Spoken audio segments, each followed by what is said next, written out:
Shalom, selamat pagi. Kembali berjumpa dalam kelanjutan sesi perenungan firman Tuhan.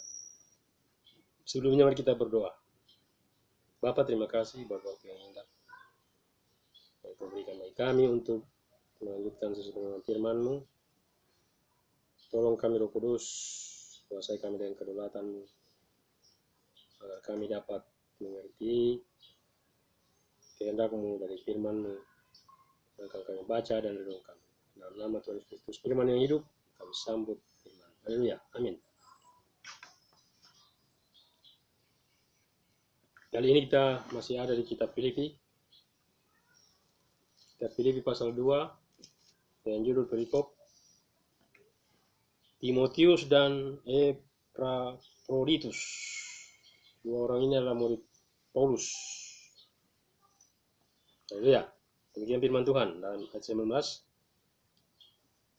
Tetapi dalam Tuhan Yesus kuharap segera mengirimkan Timotius kepadamu, supaya tenang juga hatiku oleh kabar tentang hal ihwalmu.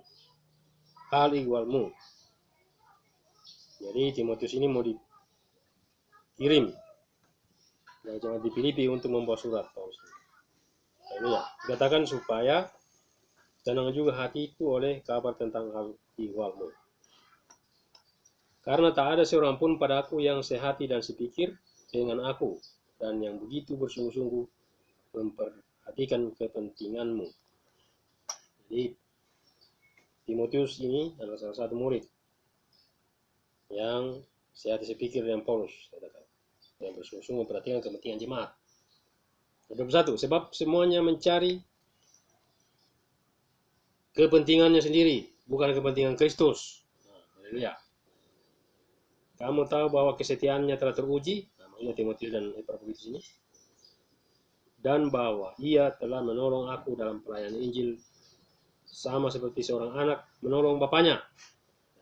Rohani, menolong bapak rohani. Dialah yang kuharap untuk kukirimkan dengan segera, sesudah jelas bagiku bagaimana jalannya perkara. Jadi waktu saat ini Paulus sedang mengalami perkara di dalam penjara. Surat ini terus di penjara. Ya. Tetapi dalam Tuhan aku percaya bahwa aku sendiri pun akan segera datang. Paulus meminta Tuhan bahwa dia pun akan segera datang untuk mengunjungi jemaat di Filipi. Sementara itu kuharap perlu mengirimkan Epaphroditus kepadamu. Haleluya. Yaitu saudaraku dan teman sekerja, serta teman seperjuanganku yang kamu utus untuk melayani aku dalam keperluanku. Salah satunya Epaphroditus. Jadi Timotius dan Epaphroditus ini murid yang melayani Paulus selama di penjara. Karena ia sangat rindu kepada kamu sekalian, dan susah juga hatinya, sebab kamu mendengar bahwa ia sakit. Bapaknya Epaphroditus ini sakit juga. Sakit. Memang benar ia sakit dan nyaris mati. Ya.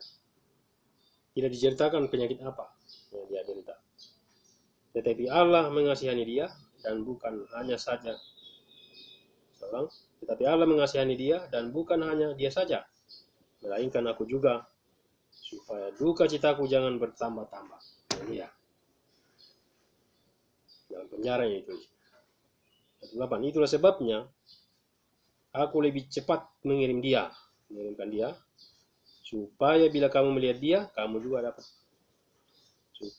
Bila kamu melihat dia, kamu dapat bersukacita pula dengan dan berkurang duka citaku. Jadi, kalau saat jemaat sudah melihat Epaphroditus, kadang-kadang mereka bersukacita dan maka berkurang duka citanya Paulus di penjara. Ya.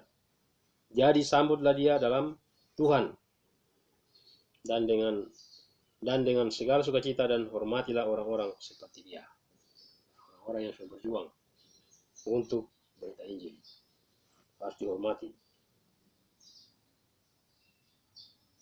Ayat 30, sebab oleh karena pekerjaan Kristus ia nyaris mati, dan ia mempertaruhkan jiwanya untuk memenuhi apa yang masih kurang dalam pelayananmu kepadaku. Jadi orang-orang yang seperti ini dikatakan perlu dihormati Orang yang dikatakan karena pekerjaan Kristus nyaris mati. Haleluya. Dan mempertaruhkan jiwanya. Haleluya. Akhirnya saudara-saudaraku, bersukacitalah dalam Tuhan. Luar biasa. Dari penjara, Paulus selalu menganjurkan untuk bersukacita dalam Tuhan. Haleluya. Jadi kisah ini adalah kisah yang dimana dua muridnya diutus kepada jemaat Filipi untuk mengirimkan surat memberitahukan bagaimana keadaan di penjara. Haleluya.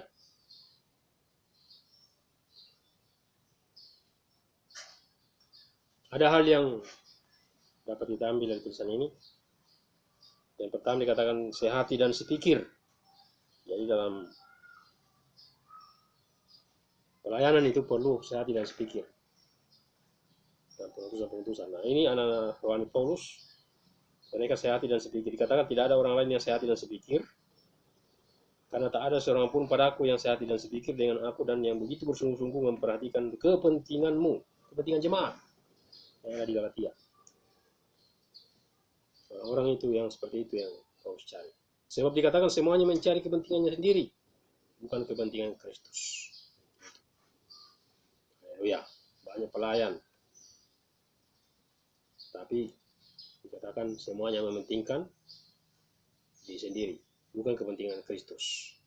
Haleluya.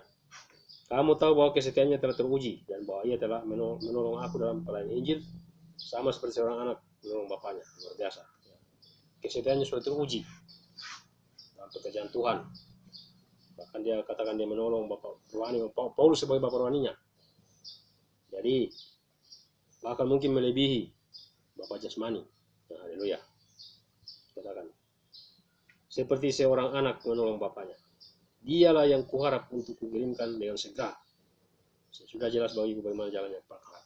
Jadi perkara Paulus yang penjara itu, dia akan kirimkan segera ke Timotius dengan Epaphroditus kepada jemaat Filipi setelah perkaranya jelas. Haleluya. Nah ini, sementara itu kuanggap perlu juga Epaphroditus sebagai saudara, teman sekerja dan teman seperjuangan. Teman sekerja dan teman seperjuangan. Haleluya. Paulus selalu mengingat orang-orang seperti itu. Teman yang pernah bersama, suka duka dan pelayanan. Tidak melupakan. Haleluya. Tidak melupakan teman sekerja. Haleluya, luar biasa.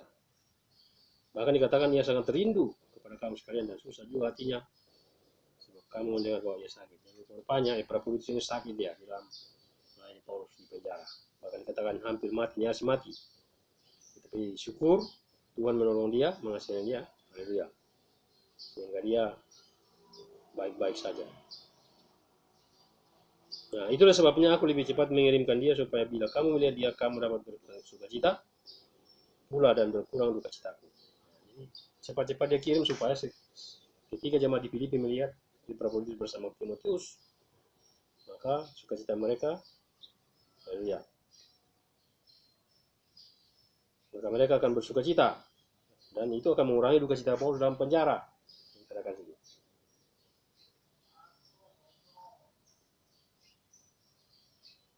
Haleluya. Ayat 29. Ya, jadi sambutlah dia dalam Tuhan. Disambut dalam Tuhan segala sukacita, dengan segala sukacita. Disambut dengan segala sukacita, kemudian dihormati. Ya, orang-orang seperti itu. Seperti dia, seperti Timotius dan Epaphroditus yang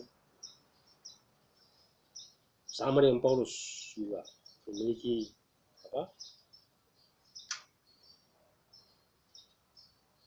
sikap sebagai pejuang dalam memberitakan Injil. Haleluya. Ayat 29 ya 30, sebab oleh karena pekerjaan Kristus ia nyaris mati dan ia mempertaruhkan jiwanya untuk memenuhi apa yang masih kurang dalam pelayananmu kepada aku. Pelayanan masih kurang. Apa yang masih kurang dalam pelayanan kepada Paulus di penjara di Filipi, jemaat Filipi itu tanggulangi oleh Epaphroditus ini. Kira ini saudaraku yang Dan akhirnya dikatakan saudara-saudaraku, bersukacitalah dalam Tuhan. Tetap bersukacita. Itu Paulus selalu tekankan. Luar biasa.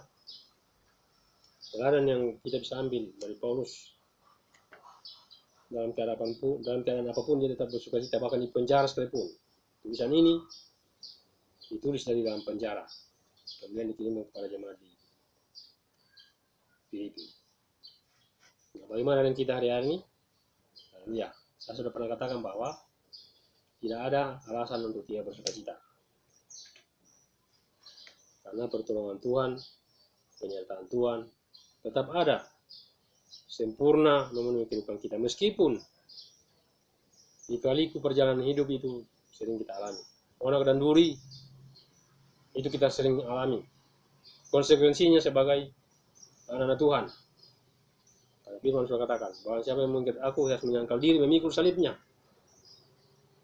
Barang siapa yang mengikut Yesus harus menyangkal diri, memikul salib. Salib kita ada masing-masing. Haleluya. Setiap kita punya salib. Berbeda-beda setiap kita. Itulah sebabnya kita terus bersukacita. Sampai pada hari ini kita sudah berada di hari yang ke-6. Di bulan September 2020. Semuanya karena kasih dan kemurahan Tuhan. Oleh sebab itu tetap bersyukur, tetap bersukacita. Sehingga kita akan senantiasa menikmati Tuhan dalam segala tempat, segala waktu. Sekiranya demikian apa yang boleh kita renungkan sedikit ini. Kita terus belajar kepada Rasul Paulus dan rekan-rekannya sebagai rohani, supaya kita terus dikuatkan oleh iman kita untuk terus mengiring Tuhan, untuk Tuhan apapun konsekuensinya yang kita alami, khususnya di tengah-tengah era pandemi COVID-19 yang masih terus berlangsung. Ini ada kehidupan new normal, mari kita terus bersukacita. Karena tidak ada alasan untuk tidak bersukacita. Mari kita bersyukur untuk kebenaran ini. Segala puji, syukur, hormat, kemuliaan kami kembali kepada Engkau Yesus Kristus Tuhan, yang terus menopang kehidupan kami. Kami percaya, kami yakin, kami ada karena topangan kekuatan Roh-Mu yang terus menolong kehidupan kami, sukacita dan sejahtera, perlindungan-Mu yang sempurna menyediakan kami seluruh umat-Mu. Sehingga di tengah-tengah kondisi apapun kami tetap bersukacita, kami di dalam Engkau ada pengharapan yang tidak pernah mengecewakan. Terpuji nama Bapa, segala puji, segala hormat, segala kemuliaan kami kembalikan kepada Engkau Yesus Kristus Tuhan, Kepala tubuh Kristus, yang terus menyuplai kami dalam kehidupan. Dalam nama Tuhan Yesus Kristus kami sudah berdoa dan mengucap syukur. Haleluya. Amin. Demikian apa yang boleh kita renungkan kali ini. Selamat melanjutkan aktivitas. Tuhan menyertai kita. Immanuel. Shalom.